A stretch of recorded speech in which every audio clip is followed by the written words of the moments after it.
Muitos fumantes estão recorrendo ao chamado cigarro eletrônico como uma solução para parar de fumar. Mas os especialistas advertem que a nicotina líquida pode ser pior do que a gente pensa. Para a gente explicar, então, o que é o cigarro eletrônico, o médico pneumologista José Roberto Brito Jardim, da Unifesp. Doutor Jardim, as pessoas estão mostrando pelo mundo inteiro, vejo muito isso nos sites e tal, inúmeras formas das pessoas tentarem largar o cigarro tradicional feito de fumo. E um deles é o cigarro eletrônico. Eu pergunto, esse cigarro eletrônico faz menos mal à saúde do que o cigarro comum ou é pura propaganda e marketing? Não, ele faz muito menos mal que o cigarro comum. O cigarro comum tem 4.720 substâncias conhecidas e mais 3.000 que ainda não sabemos quais são, mas já se sabe que tem. Então tem mais ou menos 7.000 substâncias. A nicotina é uma das substâncias que tem. O que a nicotina faz é levar o cérebro, ou as células cerebrais, a ter necessidade de nicotina para se sentir bem. Mas quem faz mal são as outras substâncias. Tem entre 50 a 60 substâncias cancerígenas. Tem o radical livre, que hoje se fala muito do radical livre, comer antioxidante, que é uma coisa boa, e realmente é bom comer o antioxidante. Um puff do cigarro tem 4 trilhões de radicais livres. O radical livre é uma substância que nós temos no organismo, que é uma defesa. Nós temos uma infecção, o radical livre vai na parede da bactéria e mata, destrói a parede da bactéria. Só que o excesso de radical livre, ele vai destruir as nossas células. E por isso que a pessoa tem mais doença pulmonar, mais doença cardíaca e outras doenças. São várias doenças associadas.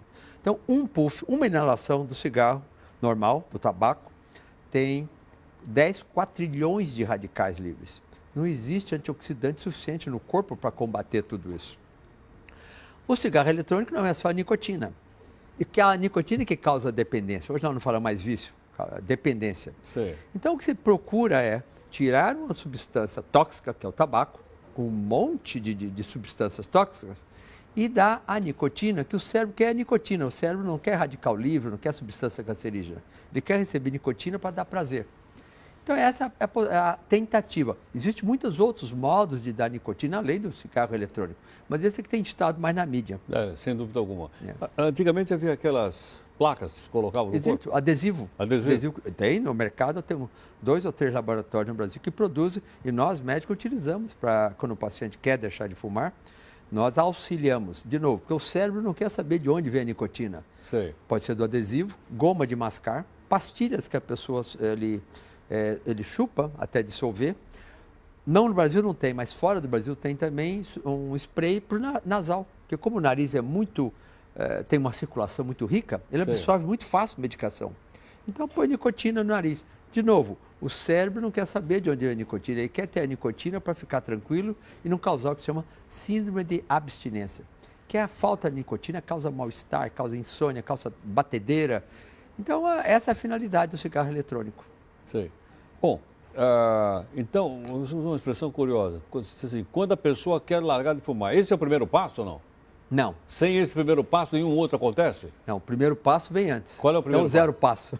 Qual é o zero passo? O zero passo é a pessoa querer deixar de fumar. Querer deixar de fumar. Não é você insistindo, ou eu como médico, ou a esposa insistindo. É igual emagrecer. A pessoa só vai emagrecer e deixar de fumar se tiver um motivo. Tem vários motivos. Há 40 e poucos anos que eu lido com os fumantes, temos um grande centro de cessação de tabagismo lá na Escola Paulista. E o porquê fuma? Prazer, o hábito e dependência à nicotina. Então ele precisa, ele querer e ter uma razão. As razões que mais a gente tem contato, quando os fumantes nos contam, que nós questionamos ele, tem várias, e sem ordem de importância. Um parente que faleceu de câncer de pulmão ou de infarto, alguém que tem enfisema, que é uma doença gravíssima, né? A DPOC, doença pulmonar obstrutiva crônica. O que é muito importante, já tive várias pessoas assim, querem dar o exemplo ao filho ou ao neto.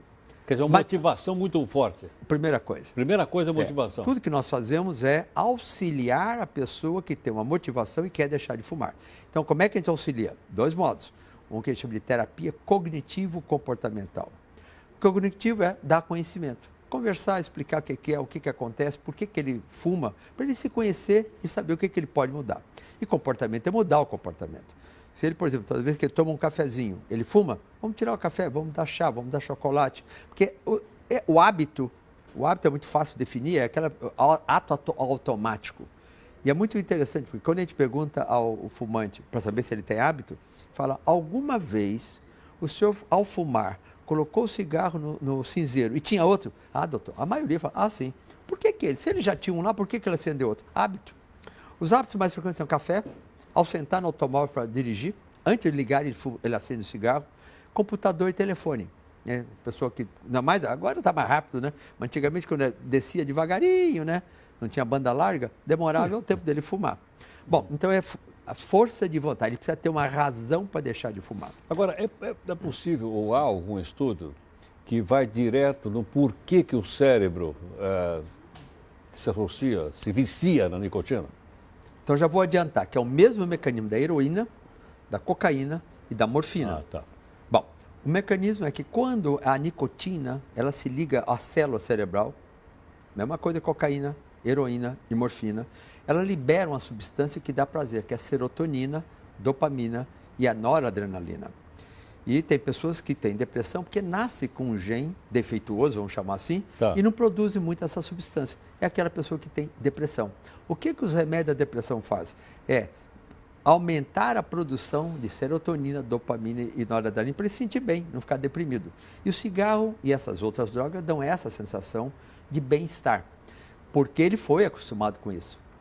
Eu não fumo, eu não preciso de cigarro para eu me sentir bem. Sim. Mas no momento que eu ensinei a minha célula cerebral a ficar dependente da nicotina, ela agora, no momento que a pessoa deixa de fumar por 1 hora, 2 horas, ele começa a ficar inquieto, ele fica com batedeira, ele não consegue se concentrar, e essa é uma das coisas que então prejudica muito a ele e causa dificuldade para algum terapeuta fazer com que a pessoa deixe de fumar. Porque o cigarro dá um retorno tão bom e tão rápido que ele se sente bem.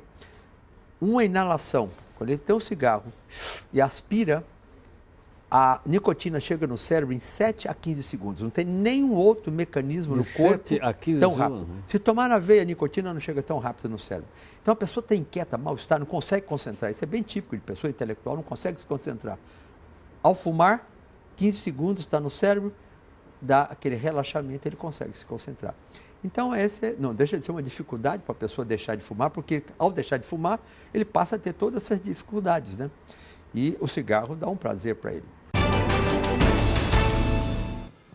Excelente a participação do médico, de uma maneira clara, didática, simples, né? Realmente extraordinário aí tudo que ele falou. Uma clareza muito boa.